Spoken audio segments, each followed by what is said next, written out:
Nós estamos na estação Cuidado, iniciamos esse tempo com 21 dias de jejum, foi maravilhoso. Deus colocou algo nos nossos corações, eu e a Tina viajamos para buscar uma orientação de Deus. Deus falou assim de uma maneira clara conosco.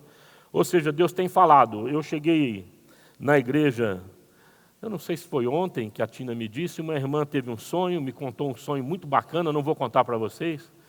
Hoje outra irmã veio, teve um sonho também muito bacana, e eu gosto muito de guardar isso no coração. Vamos guardar, porque se Deus estiver nesse sonho, meu irmão, tem grandes coisas que Deus está fazendo aí, amém? Deus vai fazer grandes coisas, eu louvo a Deus. Eu me lembro que uma irmã, até confundo Cadalva, que sempre essa irmã, nós havíamos comprado isso aqui, construímos e era metade, Aqui era o terreno do lado aqui, era um terreno de um outro proprietário. Mas quando nós estávamos construindo, o Espírito colocou no meu coração, rapaz, não amarra essa parede não. Nós vamos derrubar essa parede e vamos ampliar o salão. E eu falei para o pessoal, o engenheiro, eu falo, tem jeito de você não amarrar isso direito aí, porque se depois vai quebrar, vai abalar toda a construção. Umas vigas grandes, Ele falou, por quê? Eu falei, porque eu vou derrubar a parede. Ele falou, eu vou deixar no jeito para não abalar o resto. Então, vocês podem ver que tinha uma trinca ali no canto, depois que a gente fez, porque a amarração foi feita, a construção foi feita separada, ela não fundiu com a outra parte. Então foi fácil derrubar essa parede. Aí uma irmã chegou aqui na igreja desesperada, falou assim, pastor, pelo amor de Deus, eu sonhei que essa parede havia caído, e estava um poeirão aqui. Eu falei, louvado seja Deus. Deus nos deu a condição de comprar o terreno e ampliar a igreja. Amém? Então, quando a gente ouve sonhos, ouve pessoas vindo assim espontaneamente a nós para participar, ouça com critério e perceba que Deus pode estar falando com você. E se Deus estiver falando, vai se cumprir em nome de Jesus. Amém? Louvado seja Deus. Hoje nós vamos estar falando como agem os verdadeiros servos do Senhor. Abra comigo lá em Mateus, no capítulo 7, verso 15 e 18. Apesar do texto estar projetado no telão, eu gostaria que você assinalasse esse texto na sua palavra. Ele fala dos falsos profetas, nós vamos usá-lo para identificar sinais opostos a esses que caracterizam os verdadeiros servos do Senhor. Amém? Então é um texto muito peculiar que nos dá essa condição e nós vamos assim usá-lo no nome de Jesus.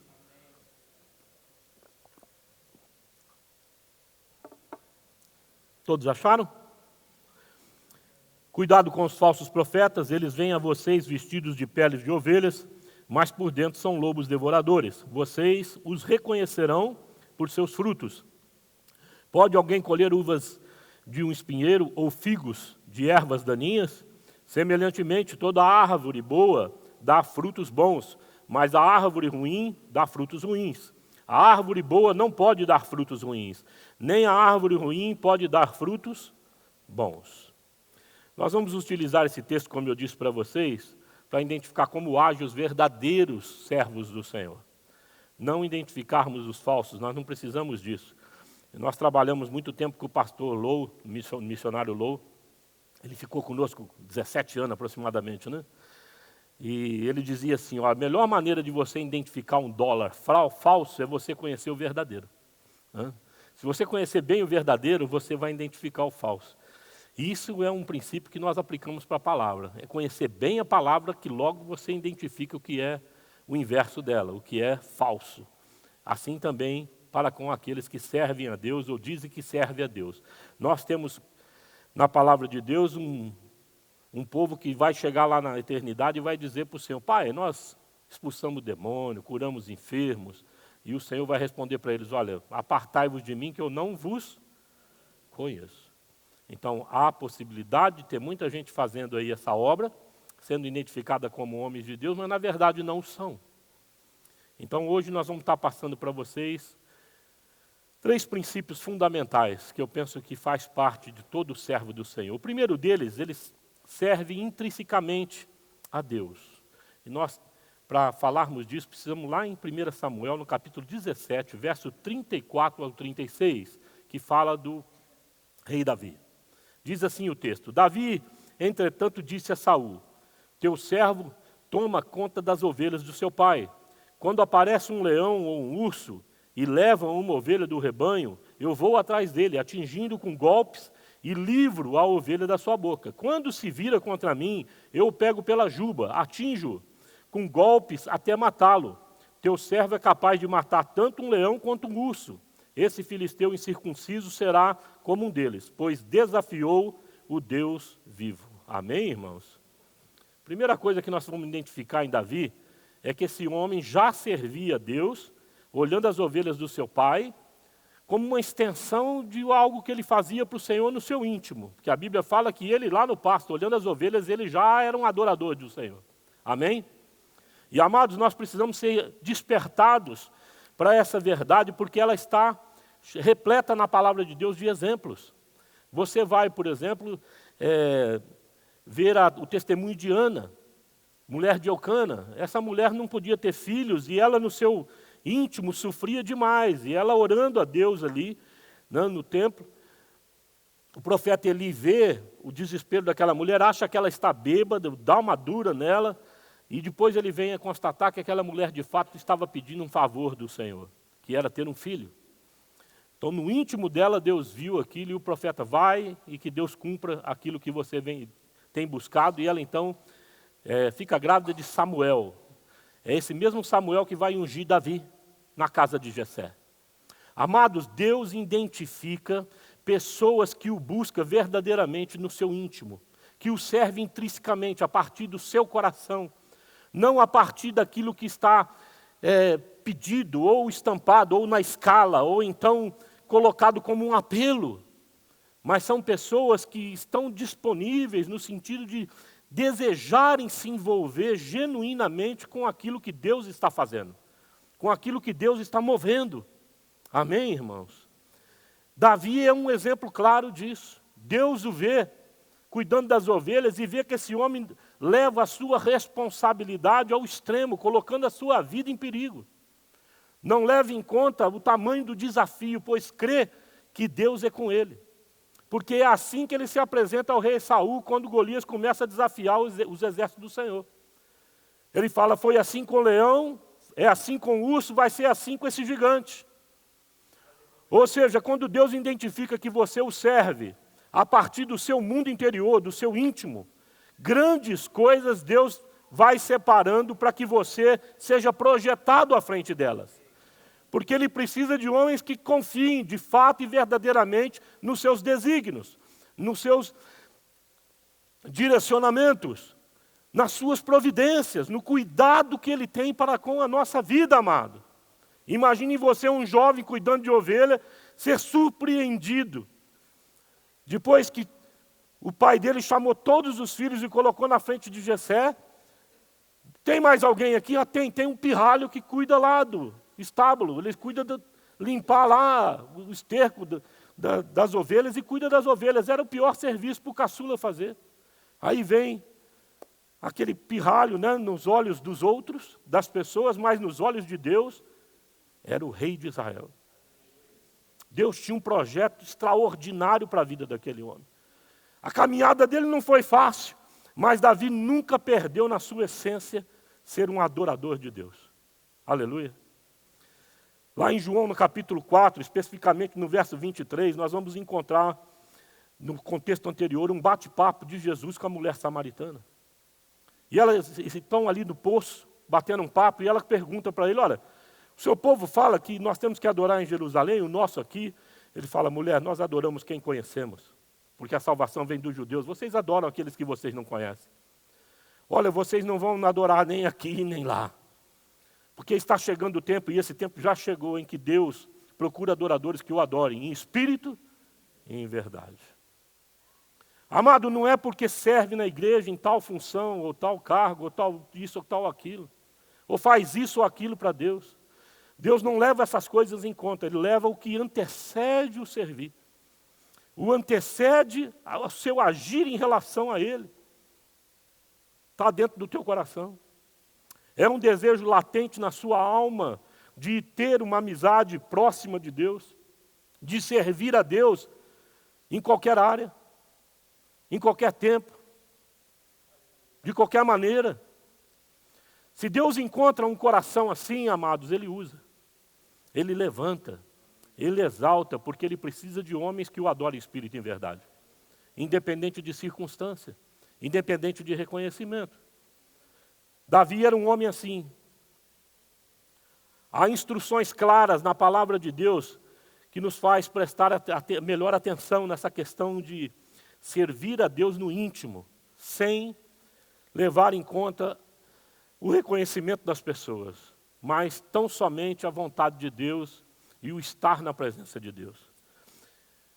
Jesus traz orientações em Mateus 6, de 1 a 6, muito clara nesse sentido. Ele fala: tenha cuidado de não praticar suas obras de justiça diante de outros, para serem vistos por eles. Se fizerem isso, vocês não terão nenhuma recompensa do Pai Celestial.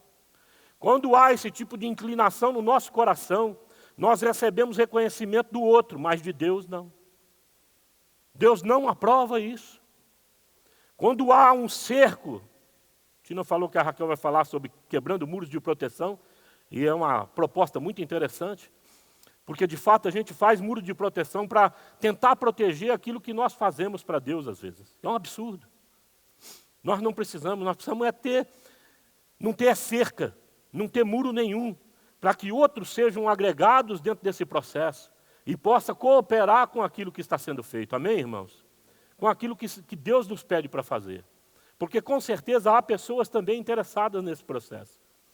E ele continua falando em Mateus, dizendo assim: portanto, quando você der esmola, não anuncie isso com trombetas, como fazem os hipócritas nas sinagogas e nas ruas, a fim de serem honrados pelos outros. Eu lhe garanto que eles já receberam plena recompensa.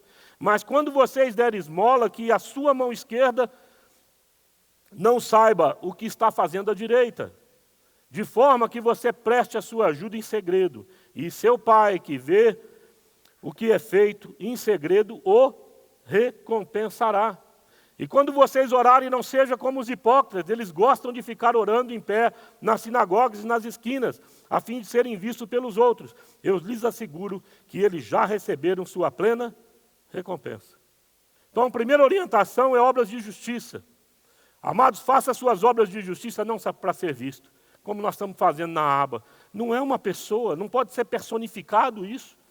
Mas isso é o trabalho de uma coletividade, de uma família, do povo de Deus. Amém, irmãos? Em nome de Jesus. Por que nós estamos associados ao tiro de guerra? Né, os meninos vão ajudar a fazer essa coleta de bens, né, de agasalho, de roupas, de alimento. Amados, não tem nada a ver com um segmento religioso, tem a ver, amados, com responsabilidade social, responsabilidade para com o nosso semelhante, seja ele quem for. O que nós não podemos é ficarmos omissos, olhando um frio desse terrível. No meu caso, que sou careca, irmão, dormir não é fácil. Eu perdi o meu gorrinho, não acho ele de jeito nenhum. Está complicado. Você acorda com o nariz tudo congestionado, a careca gelada, velho. Faz algum tempo eu e a Tina dormimos com lençóis separados, porque ela é egocêntrica demais. Ela toma tudo de mim, eu acordo feito um picolé à noite. Né? Então eu falei essa noite para ela: vamos comprar um gorrinho amanhã de qualquer jeito, porque não está dando mais. Amados, tem muita gente passando frio e a gente tem um gorrinho lá. Não tem? Tem um agasalho lá. Tem muita gente passando necessidade. E nós podemos ser solidários, mas não precisamos anunciar pelos 4 cantos da cidade. Amém? Se anunciamos para captar mais pessoas para esse trabalho. Veio 10 pessoas panfletar, aproximadamente. Eu olhei lá, né, porque publica no WhatsApp. Eu gostaria que tivesse a igreja inteira lá. E esse povo visse, percebesse que essa igreja está envolvida como um povo grande, que ocupasse todos os quarteirões. Estão 16 quarteirões, contando de um lado, 13 de outro. Se nós fechássemos isso, nós faríamos isso em 15 minutos, 20 minutos. E faríamos rápido. Rápido. E seria um impacto para a nossa sociedade. Amém, irmãos? Nós não vamos perder a próxima oportunidade em nome de Jesus. Até peço perdão, porque eu também não vim aqui, né? Mas o Silvio testemunha que quando nós começamos a colocar a associação de bairro, eu panfletei esse bairro sozinho, andando aqui, ó, sol, gastei 2h30 para panfletar sozinho. Então é preciso vocês se envolver efetivamente. com as famílias, com as pessoas. E se eles perguntarem, você falar assim, nós estamos fazendo porque Papai do céu não gosta de injustiça, não gosta de ver gente sofrendo. Amém, irmão? E nós estamos nessa terra para minorar o sofrimento do nosso próximo. Aleluias por isso. Esmolas. O que a sua mão esquerda faça, o que a sua mão direita faça, que a esquerda não veja. Olha, é algo que você não pode ser contaminado. E às vezes nós somos. O diabo até estava usando isso aqui na minha vida hoje, né? Questão de família, quando você tem mais privilégio, no sentido de ter mais condição, às vezes você não usa palavras adequadas com seus familiares, com pessoas também que vêm pedir ajuda. Às vezes somos duros demais. Não somos? As pessoas mais humildes. Amados, não cabe. Em nome de Jesus, não cabe. Mesmo que a gente esteja irritado, cansado daquela situação, ou que você olha e fala assim, olha, nem Deus dá jeito nesse trem, né? Tem situação que você faz isso ou não? Tem. Compartilhei um negócio com o Andrade um dia, ele falou, pastor, Deus não pode curar? Não pode fazer? Eu falei, poder pode, mas está difícil, hein? Não foi? Ou seja, Deus pode fazer todas as coisas, mas tem situações que você discerne que é muito difícil. É um negócio, só o milagre do milagre do milagre, que você vê, você fala assim, Deus mandou um anjo aqui, fez a obra, aleluia.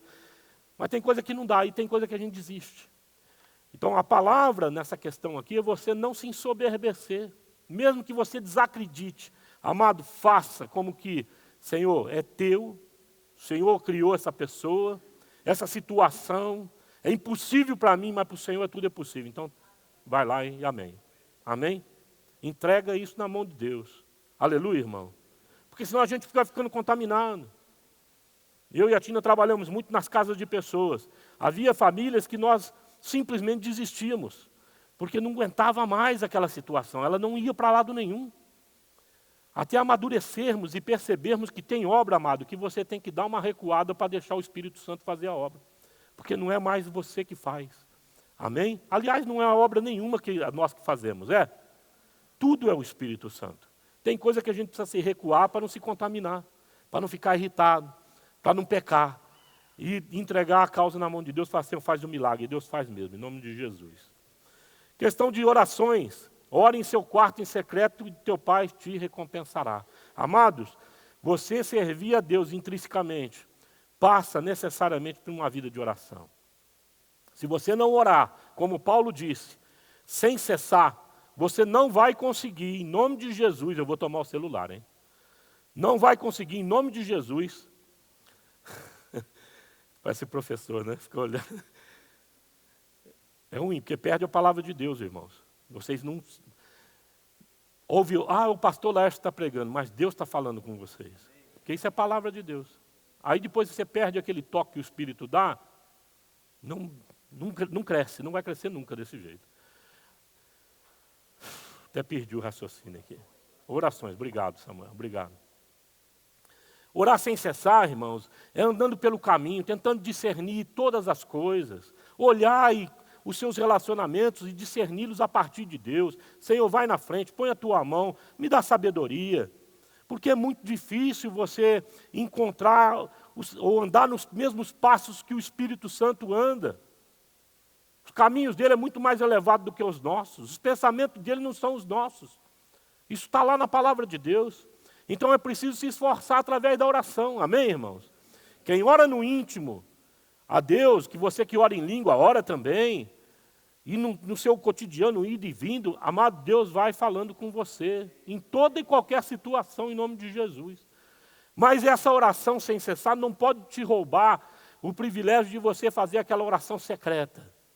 Aquele negócio que você só faz no seu escritório ou no seu quarto. Amém, irmãos? Onde você está lá na presença de Deus, se derrama. É preciso se derramar na presença de Deus, lendo a palavra, pensando como aplicar essa palavra para a igreja, como aplicar essa palavra para você mesmo, como aplicar essa palavra para a sua família. Como você se vê dentro dessa palavra no futuro. Pai, como é que vai ser daqui para frente? O que vai acontecer com a minha vida? São interrogações que Deus respeita muitíssimo, quando parte de um coração sincero. Porque Ele percebe que nós estamos cativados pelo direcionamento, pelo cuidado, pelo amor e fidelidade desse Deus, amados. A esse tipo de servo, Deus vai lá e revela a ele o que Ele quer que ele faça. A esse tipo de servo, Deus abre portas. A esse tipo de servo, Deus vai encontrar na estrada de Damasco, mesmo que ele esteja equivocado, porque serve a Deus com zelo. Ele vai lá e fala: você não é mais Saulo de Tarso, agora você é Paulo, você é pequeno, mas eu vou trabalhar na tua vida e você vai ver como é bom servir. Quanto custa sofrer por amor do meu nome? Deus procura esses homens. E a pergunta é: você está nesse lugar hoje, amado? Com o seu coração aberto para servir a Deus de toda a sua alma, amar a Deus de todo o seu entendimento, de toda a sua força, amar o seu próximo como a ti mesmo. Se você tem isso no seu coração, comece a praticar oração nessa direção. Se você é casado, também não abra mão de orar com a sua esposa.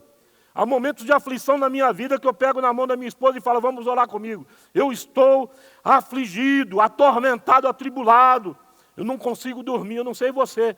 Mas quando eu estou agitado, eu não consigo dormir. Não tem como dormir. A cabeça voa entre N problemas que me cercam às vezes. E ela ora comigo e nós oramos olhando para o futuro e fala: Senhor, honra a nossa vida. Honra a igreja. Honra a vida do irmão que está desempregado, porque tem alguns irmãos no nosso meio que não se colocam, não conseguem se colocar no nosso mercado hoje. E não é um nem dois, tem vários no meio da igreja, são famílias. Quem é que vai abrir a porta, amado? É um bom currículo? Não abre porta, amado. É Deus, é o poder do Espírito Santo de Deus. As orações dos santos, por isso nós intercedemos.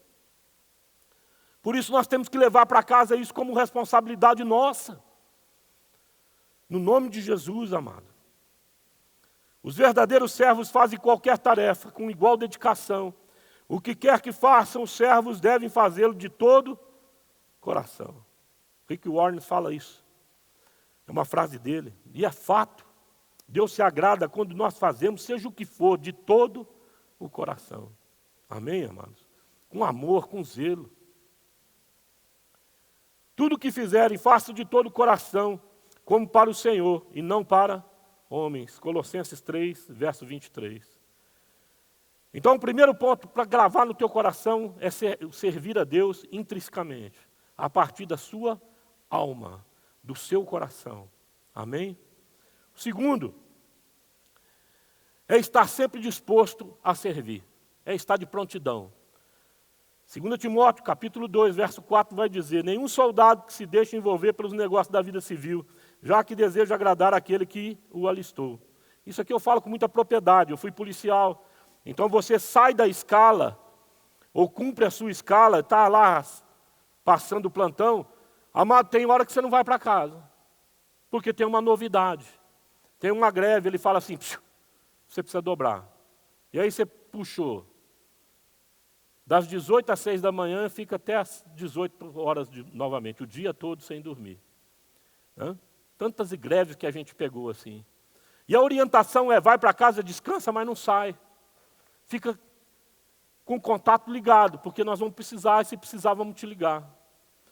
Então há situações que fica o tempo todo, não pode sair, não pode ir para uma férias, por exemplo, ou tirar um programa no dia de folga, porque tem situações especiais. É o tempo todo disponível. Não é diferente no reino de Deus, amado. Então as pessoas acham que de repente, o pastor é pastor da igreja, tal, não sei o quê, tem mais flexibilidade de horário, mas é o tempo todo aberto para que Deus possa usar a vida da gente. E se você quiser fazer alguma extravagância para ficar fora do ar, você tem que ter pessoas que te rodeiam para suprir aquela ausência. Depois de 23 anos eu falo para a Tina, eu estou cansado, né, bem? Falo, o único trabalho que me cansa nesse sentido é estar o tempo todo disponível. É bom você ser usado por Deus extraordinariamente. É muito bom, mas muito bom. Mas lidar com as pessoas e os problemas cansa. Então, às vezes é madrugada, é de manhã, é à noite, é à tarde. E às vezes tem uns estresses no meio, né? Ô pastor, não te acha, pô? Parece o presidente, né? O negócio é complexo. Nenhum soldado se arrola com as coisas desse mundo. Nenhum servo de Deus deveria, amado, fazer a sua agenda sem antes perguntar a Deus o que é que Ele quer de nós. Não pode fechar a agenda. Eu aconselhei pela manhã, eu torno a aconselhar, amados. Vocês precisam aprender a pegar todas as oportunidades que Deus quer de vocês para servir. Há algumas estratégias de Satanás que faz com que a gente fique preso em rotinas perversas ou então em ciclos viciosos, aonde eu não consigo prosperar e nem ter tempo para Deus. A vida não anda, porque a minha agenda é feita a partir das minhas necessidades e prioridades, e não das prioridades e necessidades do reino. Então, quando eu vou fazer a minha agenda, eu preciso ir para a igreja e falar, pastor, dia tal, tem aniversário da família, esse aqui não dá, mas o resto aqui, ó, esse dá, estou disponível. Aleluia, irmão.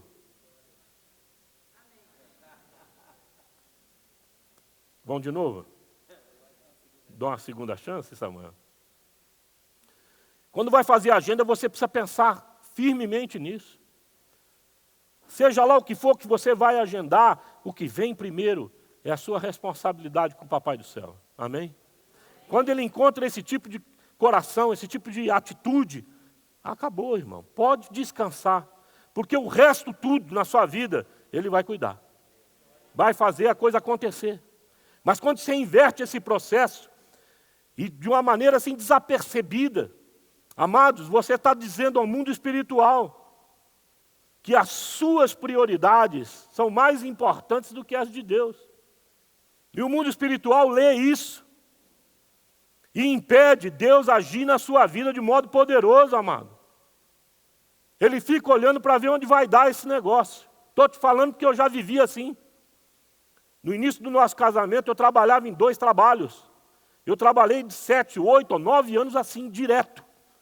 Parecia um escravo do serviço. A nossa vida não ia para lado nenhum. Não prosperava nunca. Foi depois que a gente aprendeu a se deixar cuidar pelo Espírito, pelo Pai, que as coisas começaram a fluir. Amém, amados? Em nome de Jesus. Portanto, enquanto temos oportunidade, façamos o bem a todos, especialmente os da família da fé. É estar sempre atento às necessidades dos irmãos e das pessoas de uma maneira geral. Gostaria que você fizesse assim uma hierarquia de valores aí. A Bíblia fala que quem nega a sua família, nega a própria fé. Então, você olha para a sua família de sangue e seja para ela uma bênção em nome de Jesus. Por isso que eu falei para você fazer a sua agenda, primeiro olhe o da família. Tem gente que tem muita família muito grande, não dá. Mas tem gente que tem família pequena, menor, que dá para você priorizar alguns aniversários, alguém que gosta de fazer festa, para estar lá. Amém? Para orar no aniversário, para dar um abraço, ir lá no ouvido do seu irmão, da sua irmã, dos seus pais, das suas cunhadas, seus cunhados, e falar no ouvido deles, olha, Deus te abençoe. Eu vim aqui para dizer que sua vida é uma bênção. Amados, faz toda a diferença. Amém? Mas se tiver uma família muito grande, entupiu toda a agenda, você entra num acordo com a esposa entra num acordo com o marido e fala, vamos deixar aqui uns espaços bacanas e generosos para Deus nos usar. Amém, irmão? Nós brigávamos muito quando éramos mais novos, eu e a Tina. Porque era tanto compromisso que eu falei, meu Deus. Aí eu parei radicalmente, não vou mais nenhum. Brigava porque não ia mais nenhum. Aí achamos um equilíbrio. Então, vamos nesse, e a família hoje entende, graças a Deus. Não, tem a responsabilidade deles, eles podem ir, passa rapidinho, vai embora, ora, e pica a mula, porque tem serviço, tem coisas para fazer. Aleluia, irmão. Entrar em acordo, em nome de Jesus. Esse texto de John Wesley é muito interessante. Ele fala assim, olha, eu não corrigi ele, vou corrigir lendo aqui, tá? Façam todo o bem que puder, por todos os meios que puder, de todas as maneiras que puder, em todos os lugares que puder, a toda hora que puder. Pula aí a toda hora. A todas as pessoas que puder, enquanto você puder. Você vai fotografar, está errado, né? Depois você corta esse negócio, tem 2 lá em todo lugar que puder. Amados, essa é uma máxima para a igreja. Todo momento, todo lugar, prega o Evangelho, no tempo e fora do tempo. Reflete bem o que John Wesley está falando. Não podemos perder a oportunidade de sermos agentes de bênção para a vida das pessoas. Por último, identificarmos os verdadeiros servos pelos seus frutos. Essa é a máxima lá dos falsos profetas. Pelos seus frutos os conhecereis. Não? O que ele vai falar lá? Que um espinheiro não pode dar. Vou voltar lá para pegar, porque fugiu da mente o texto. Está aqui. Pode alguém colher uvas de um espinheiro ou figos de uma erva daninha? Não pode. Então o terceiro ponto é reconhecer os verdadeiros servos pelos seus frutos. Em Mateus está lá o texto, nós não vamos ler para não repetir aqui, não perder tempo, mas os frutos eles estão caracterizados, amados, no testemunho pessoal a partir de Gálatas, no capítulo 5, versos 22 e 23, a parte A do versículo. Ele vai dizer, o fruto do Espírito é amor, alegria, paz, paciência, amabilidade, bondade, fidelidade, mansidão e domínio próprio. Então, se você quer servir a Deus e ser um servo à semelhança de Cristo, um verdadeiro servo de Jesus, você precisa servir a Deus intrinsecamente, de coração, aleluia, estar disponível para Deus, ter uma agenda generosa para Deus, doar tempo para Deus. Amados, a nossa fé precisa ser desenvolvida a partir desses 2 critérios que eu entendo ser fundamentais para o desenvolvimento de um servo verdadeiro do nosso Senhor Jesus Cristo. Aleluia? Estar sempre em contato com Cristo. Porque se você perde o contato da oração, se você perde a intimidade com Cristo, você substitui Ele. Automaticamente, sem perceber, você o substitui. Pelo pragmatismo, por exemplo, pelas atividades. Você começa a cumprir a atividade achando que está servindo a Deus, mas está servindo a estrutura religiosa. E já não tem mais o coração derramado ou consagrado na presença de Deus. Não se quebranta mais na presença do Senhor. É ou não é, amados? Se você perde esse contato de oração, essa intimidade com o Senhor, você começa também a ocupar o espaço do Senhor. Além do pragmatismo, entre as questões da religiosidade, as práticas religiosas. A gente torna o dízimo e oferta não mais num fator de honra a Deus, não mais num fator de agradecimento a Deus, por Ele confiar nas suas mãos aquilo que você tem hoje, porque é dele. Você agora está colaborando com a obra. Não é? Você é o agente que faz a diferença. Não é mais você que precisa do dízimo e oferta, é Deus. Eu não acredito nisso. Quem precisa do dízimo e oferta somos nós, amado. Nós precisamos. Porque o amor ao dinheiro é a raiz de todos os males. O dinheiro não é, mas o amor é. Se você para de dizimar, ou então dizima e oferta a partir do rito, você acha que você é o cara que faz a diferença. Tem gente que tem dízimo alto e acha que é dono da igreja, às vezes. Fala mais alto que o pastor, fala mais alto com a igreja ou na assembleia porque acha que é o cara. Vocês já viram esse filme? Os mais antigos já devem ter visto. Cansei de ver isso. Porque nós invertemos, isso é sutil.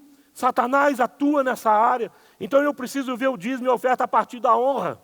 Deus está me honrando. E eu preciso fazer esse exercício de falar, Senhor, não é meu, não é meu, é teu. Não é meu, é teu. Tudo que eu sou é teu. E eu quero te honrar através da minha vida. Por isso eu te sirvo intrinsecamente, por isso eu separo o tempo, por isso eu devolvo para ti aquilo que o Senhor me deu. Aleluia. Essas 3 características têm que fazer parte da nossa vida. Mas ela só é ratificada, só é confessada nos céus por demônios, por seres espirituais, se de fato você é um bom testemunho. Se você faz isso através do amor, se você, no nome de Jesus, faz isso com alegria, com espontaneidade, se você é longânimo, se você pratica esse domínio próprio. Não é possível você ter nascido para Deus há 15 anos atrás e hoje ainda ser um cara do estupim curto. Era uma bomba lá no passado, continua sendo uma bomba aqui. Tem lógica isso? Mas não tem, não é fruto do Espírito. O fruto do Espírito não está acontecendo na vida dessa pessoa. Eu te falo de conhecimento de causa. Eu era muito reativo. Hoje eu sou menos reativo, bem menos reativo. A gente espera, não quer dizer que não tem um vulcão aqui dentro. Tem um vulcão. Está inativo, louvado seja Deus, né? Mas de jeito que ele faz assim, para. Não vai entrar em erupção, não vai ativar não, velho. Eu te conheço, tu faz só besteira. Faz ou não faz, irmão? Gente brava, velho. Gente que tem esse ímpeto faz besteira. Hã? Cada um na sua área, nós precisamos identificar o que é que faz a gente tomar o lugar do Espírito Santo e se tornar aí um mau testemunho. Então tem que ter um bom testemunho. Aleluia, irmão. Louvado seja Deus. E o último aqui que eu gostaria de deter aqui 2, 3 minutinhos, é que nós precisamos ganhar vida para Cristo. E Deus espera que entreguemos os frutos da vinha que é dele. Isso está lá numa parábola que Jesus conta. Deixa eu ver só o texto. Em Marcos 12, de 1 a 9. Com isso nós vamos estar encerrando. Então Jesus começou a lhe falar por parábolas. Certo homem plantou uma vinha, colocou uma cerca ao redor dela, cavou um tanque para prensar as uvas e construiu uma torre. Depois arrendou a vinha a alguns lavradores e foi fazer uma viagem. Na época da colheita, enviou um servo dos lavradores para receber deles parte do fruto da vinha. Mas eles o agarraram, o espancaram e o mandaram embora de mãos vazias. Então enviou-lhes outro servo e lhe bateram na cabeça e humilharam. Enviou ainda outro, o qual mataram. Enviou muitos outros, e alguns bateram e outros mataram. Faltava-lhe ainda para enviar seu filho amado. Por fim enviou, dizendo, a meu filho respeitarão. Mas os lavradores disseram uns aos outros, este é o herdeiro. Venham, vamos matá-lo e a herança será nossa. Assim eles agarraram e o mataram e o lançaram para fora da vinha. O que fará então o dono da vinha? Virá e matará aqueles lavradores e dará a vinha a outros. Esse texto tem tudo a ver com Israel e conosco, igreja. O louvor, venha para frente. Nós vamos estar encerrando a palavra. Deus confiou a palavra da salvação àquele povo, amado. A vinha, cujo agricultor, o dono daquela vinha é Deus. E eles não foram fiéis, eles não ouviram os profetas, eles bateram nos profetas, mataram os profetas, espancaram os profetas. Deus enviou Jesus Cristo e eles o mataram. Porque eles disseram nos seus corações, isso é nosso, é propriedade nossa. Nós dominamos isso. Vamos ficar de pé.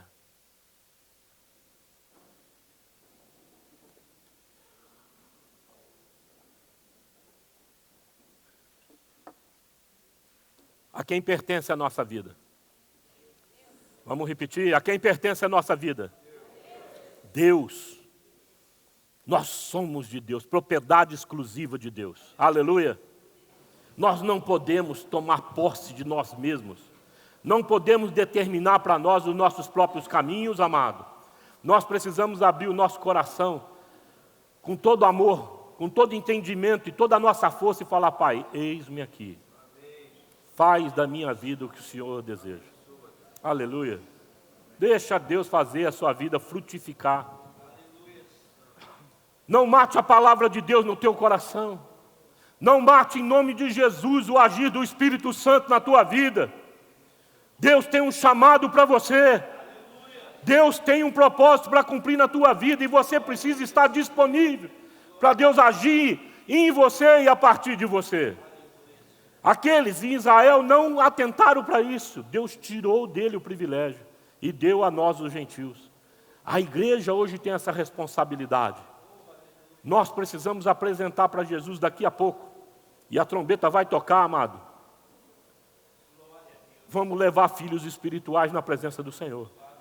Fala, Pai, a bênção da salvação, da reconciliação, a palavra da reconciliação, que o Senhor confiou a mim, eu compartilhei. Quero apresentar esse fruto diante de Ti. Aleluia, irmãos.